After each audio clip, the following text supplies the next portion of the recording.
வணக்கம் நண்பர்களே. எங்கள் ஊரில் உள்ள சுடுகாட்டோட நிலைமையை பாருங்கள், எந்த நிலைமையில் இருக்குங்க. மேலே பூரா டாப்பாக தனித்தனியாக நிற்கும். எப்போ இடிஞ்சு அந்த மேலே விழுந்து அமுக்கும் சொல்ல முடியாது, அந்த நிலைமையில் இருக்குது. எங்கள் பெருமை இறந்துட்டாங்க, விசேஷம் பண்ணிக்கிட்டு இருக்கோம். அப்போ சொல்ல இடிஞ்சு விழுது அந்த நிலைமையில் இருக்குது.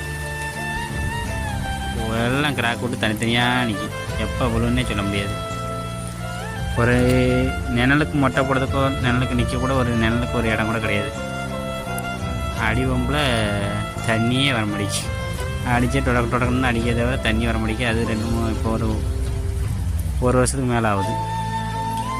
வெளியிலேருந்து தான் ரெண்டாவது தண்ணி வாங்கி வச்சுருக்கு. வெளியிலேருந்து காசு கொடுத்து தண்ணி வாங்கி வச்சுருக்கு.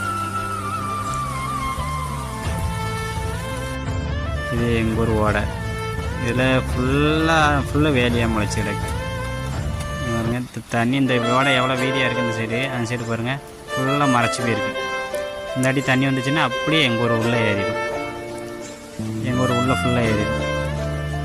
ஃபுல்லாக ஏறிட்டுன்னா அவ்வளோதான். எங்கள் ஊர் தண்ணிக்குள்ளே தான் கொண்டோட்டம் முளைக்கலாம்.